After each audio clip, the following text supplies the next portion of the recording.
Students, I am Nimra Arif. हम discuss कर रहे हैं 10th chemistry chapter number 2 acid basis and salts. आज हमारा लेक्चर नंबर 9 है।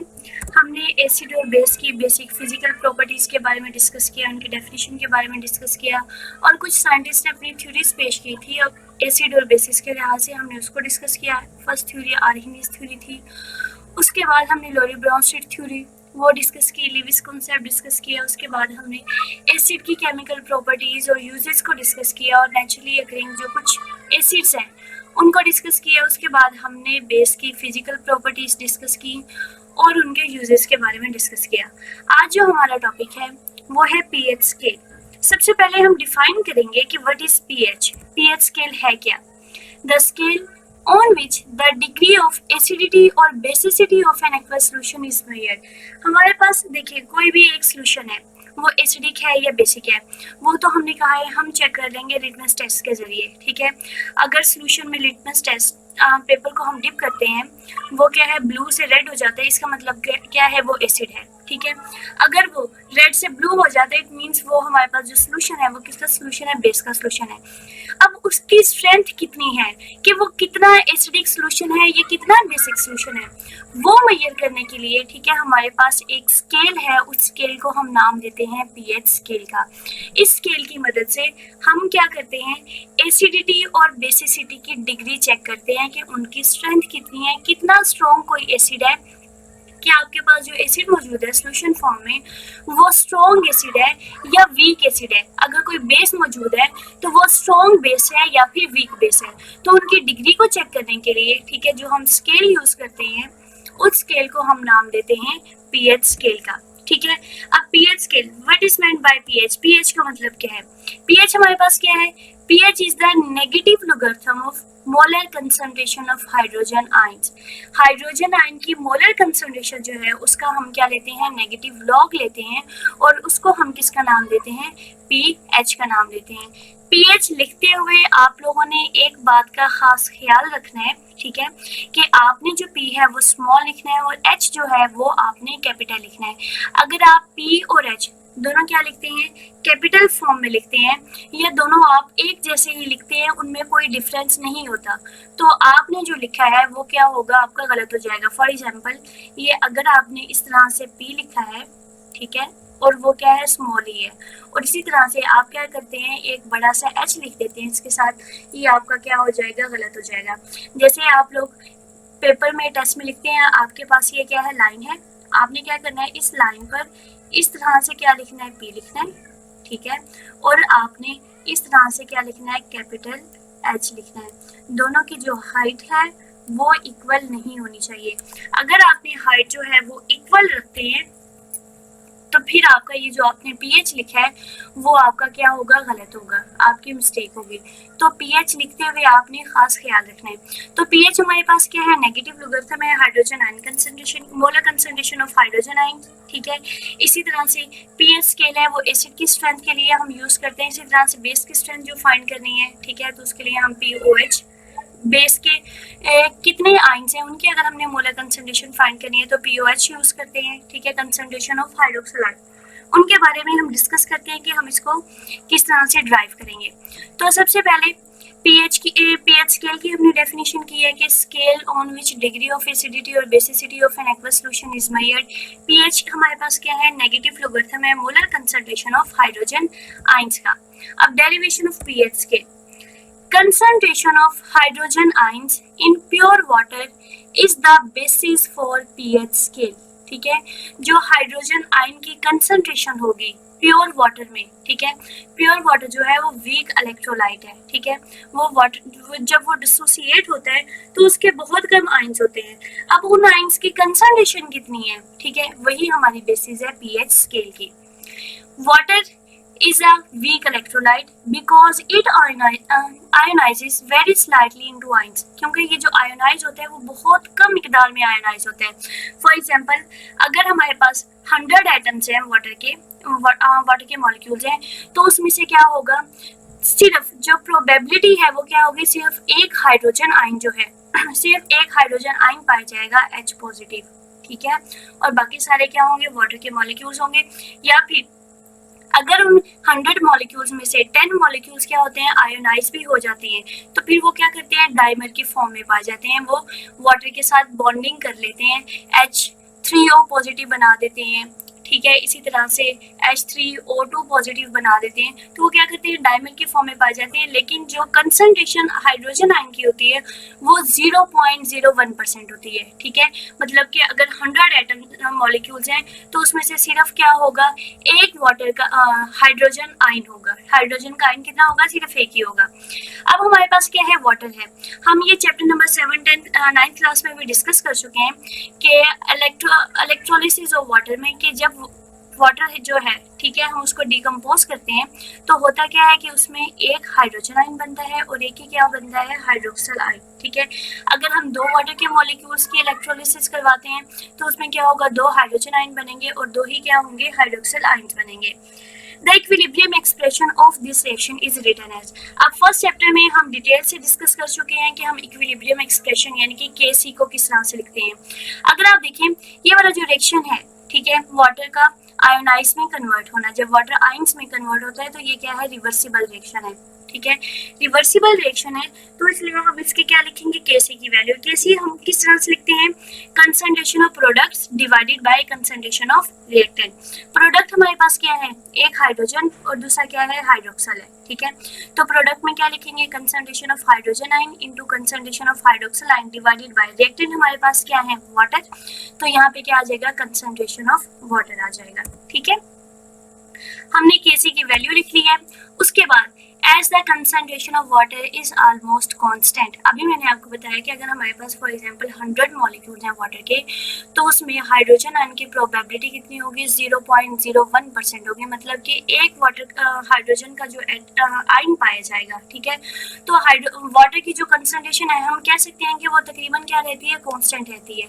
तो जब कांस्टेंट रहेगी तो हम क्या करेंगे कि यहाँ पर जो वाटर डिवाइड हो रहा है वो दूसरी तरफ जाके क्या हो जाएगा, Kc के साथ मल्टीप्लाई हो जाएगा, ठीक है। तो जब हम मल्टीप्लाई करेंगे तो क्या आ जाएगा, Kc into water is equal to concentration of hydrogen ion into concentration of hydroxyl ion. फिर हमने क्या करना है, a new equilibrium constant known as ionic product of constant of water Kw is used instead of product of equilibrium constant and water। अच्छा, अगर दो constant है, देखें Kc भी हमारे पास क्या है, इक्विलिब्रियम कांस्टेंट है, वाटर की जो कंसंट्रेशन है वो भी क्या है, कांस्टेंट है। हमें पता है कि जब दो कांस्टेंट को हम मल्टीप्लाई करें, डिवाइड करें, प्लस करें या माइनस करें तो हमारे पास आंसर जो आता है वो भी क्या आती है, वैल्यू कांस्टेंट ही आती है। फॉर एग्जांपल Kc की वैल्यू क्या है, हमारे पास 2 है, वाटर के जो मॉलिक्यूल्स हैं वो क्या है, 100 है, दोनों को हम मल्टीप्लाई करेंगे आंसर क्या आएगा, 200। और 200 भी क्या है, एक कांस्टेंट वैल्यू है। तो हम क्या करेंगे, दो कांस्टेंट को लिखने के बजाय एक ही कांस्टेंट को लिखेंगे और उसको किसे रिप्रेजेंट करेंगे, Kw से, और वो क्या है, आयनिक प्रोडक्ट ऑफ वाटर। तो हम क्या करेंगे, यहाँ पर Kc कंसंट्रेशन ऑफ वाटर की जगह क्या लिखेंगे, Kw इज इक्वल टू किसके आ जाएगा, concentration of hydrogen ion into concentration of hydroxyl ion, ठीक है। अब ये जो प्रोबेबिलिटी है हाइड्रोजन आयन और हाइड्रोक्सल आयन के वाटर में, ठीक है, मतलब कि कितने आयंस मौजूद होंगे वो उन्होंने कितनी बताई है कि 1 मल्टीप्लाई बाय 10⁻⁻14 आयंस जो हैं वो पाए जाते हैं, ठीक है, एट 25 डिग्री सेल्सियस। अगर हमारे पास टेम्परेचर क्या हो, 25 डिग्री सेल्सियस हो, तो उसमें क्या होगा, वाटर जो आयनाइज हो रहे हैं उसमें आयंस की जो तादाद है हाइड्रोजन और हाइड्रोक्सल दोनों की मिक्स वो कितनी होगी, 1 मल्टीप्लाई बाय 10⁻⁻14 है, ठीक है। ये वैल्यू कैलकुलेट की गई है और ये वैल्यू किस तरह से कैलकुलेट की जाती है इंशाल्लाह जब आपके स्कूल्स ओपन होंगे तो उसमें आप लोगों को ये समझाया जाएगा। नेक्स्ट है, as we know, one molecule of water produces one hydrogen ion and one hydroxyl ion on dissociation। ये बात हम स्टार्ट में ही कर चुके हैं कि जब वाटर का एक मॉलिक्यूल डिसोसिएट हो रहा है, ठीक है, तो उसके डिसोसिएट होने पर एक क्या बन गया है, हाइड्रोजन आयन, और एक ही क्या होगा, हाइड्रोक्सल आयन। अगर दो वाटर के मॉलिक्यूल डिसोसिएट हो रहे हैं तो दो हाइड्रोजन आयन होंगे और दो ही क्या होंगे, हाइड्रोक्सल आयन होंगे। इसका मतलब क्या है कि जितने हाइड्रोजन आयन बन रहे हैं उतने ही क्या होंगे, hydroxyl ion. Mean concentration of hydrogen ion is equal to concentration of hydroxyl ions. हम ये लिख सकते हैं ना, क्योंकि जितने हमारे पास हाइड्रोजन आयन बन रहे हैं उतने ही हमारे पास क्या बन रहे हैं, हाइड्रोक्सल आयन। क्योंकि अगर हम वाटर का एक मॉलिक्यूल जो है, ठीक है, उसको डिसोसिएट कर रहे हैं तो उसे एक हाइड्रोजन प्रोड्यूस हो रहा है और एक ही क्या हो रहा है, हाइड्रोक्सल। ठीक है, इसी तरह से अगर हम वाटर के दो मॉलिक्यूल को डिसोसिएट करेंगे तो दो हाइड्रोजन आयन होंगे और दो ही क्या होंगे, हाइड्रोक्सल आयन। तो हम ये कह सकते हैं कि concentration of hydrogen ion is equal to the concentration of hydroxyl ion.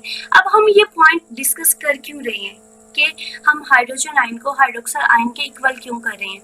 उसका आंसर ये है क्योंकि जो हमारे पास ये वैल्यू है ना कि 1 मल्टीप्लाई बाय 10⁻⁻14 मोल, ठीक है, ये हमारे पास क्या है, वैल्यू है हाइड्रोजन और हाइड्रोक्सल दोनों आयंस की कंसंट्रेशन की। ठीक है, हम ये कह सकते हैं कि 1 मल्टीप्लाई बाय 10⁻⁻14 आयंस मौजूद हैं और वो किसके आयंस हैं, उसमें हाइड्रोजन के भी हैं और उसमें क्या है, हाइड्रोक्सल के आयंस भी मौजूद हैं।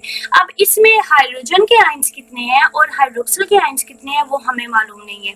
हमें पता क्या है सिर्फ कि जितने हाइड्रोजन के आयन की कंसंट्रेशन है उतनी ही क्या है, हाइड्रोक्सल के आयंस की भी कंसंट्रेशन है। ठीक है, तो हम क्या करेंगे, यहाँ पर कंसंट्रेशन ऑफ हाइड्रोक्सल आयंस की जगह हम किसकी वैल्यू पुट कर देंगे, कंसंट्रेशन ऑफ हाइड्रोजन आयन, क्योंकि दोनों के आपस में क्या है, इक्वल है। तो हम क्या करेंगे, कंसंट्रेशन ऑफ हाइड्रोक्सल आयन की जगह क्या लिखेंगे, कंसंट्रेशन ऑफ हाइड्रोजन आयन। ये भी हाइड्रोजन है, यहाँ पर भी जब हम हाइड्रोजन लिखेंगे तो हमारे पास क्या होगा, हाइड्रोजन का स्केयर आ जाएगा। ठीक है, जब हाइड्रोजन का स्केयर आ जाएगा तो हमारे पास इक्वेशन क्या बनेगी, KW is equal to concentration of hydrogen ion का square is equal to 1 multiply by 10⁻⁻14। अब हमारे पास क्या आ गया, हाइड्रोजन आयन का स्केयर है और हमें चाहिए क्या, हाइड्रोजन आयन चाहिए। ठीक है, तो स्केयर को खत्म करने के लिए हम स्केयर रूट लेंगे। तो जब हम बोथ साइड स्केयर रूट लेंगे, कंसंट्रेशन ऑफ हाइड्रोजन आयन का स्केयर 1 मल्टीप्लाई बाय 10⁻⁻14 का स्केयर से स्केयर रूट क्या हो जाएगा, कैंसिल। ठीक है, और जब हम 1 मल्टीप्लाई बाय 10⁻⁻14 का स्केयर रूट लेंगे तो हमारे पास आंसर क्या आएगा, 10 मल्टीप्लाई बाय 10⁻⁻7। अब ये वैल्यू किस तरह से आएगी, ये वैल्यू मैं आपको बताती हूँ कि हमारे पास क्या है, 10⁻⁻14 है ना, हम उसको इस तरह से लिख सकते हैं कि 10 की पावर, ठीक है, यहाँ पर हम क्या लिखेंगे, -7, ठीक है, इंटू हम क्या लिख लेंगे यहाँ पर, स्केयर। ठीक है, 2 को 7 से जब हम मल्टीप्लाई करेंगे तो हमारे पास जो आंसर है वो क्या आ जाएगा, -14 ही आ जाएगा। अब हमने क्या लेना है, स्केयर रूट। जब हम स्केयर रूट लेंगे तो 2 से क्या हो जाएगा, स्केयर रूट कैंसिल, तो बाकी हमारे पास क्या बचेगा, 10⁻⁻7 रह जाएगा। ठीक है, तो जैसे 10⁻⁻7 रह जाएगा, अब हमारे पास जो हाइड्रोजन आयन की कंसंट्रेशन आ गई है, हम ये कह सकते हैं कि 1 multiply by 10⁻7 molar at 25 degree Celsius. और पीछे एक बात हमने की थी कि जितनी कंसंट्रेशन हाइड्रोजन आयंस की है उतनी ही कंसंट्रेशन क्या होगी, हाइड्रोक्सल आयंस की होगी। ठीक है, अगर कंसंट्रेशन हाइड्रोजन आयन की 10⁻⁻7 है तो हाइड्रोक्सल आयन की भी कितनी होगी, 10⁻⁻7 होगी ना, क्योंकि जब दोनों को हम प्लस करेंगे तो टोटल हमारे पास क्या आ जाएगा, 1 मल्टीप्लाई बाय 10⁻⁻14 आ जाएगा। ठीक है, यहाँ तक आज हम इसको खत्म करते हैं।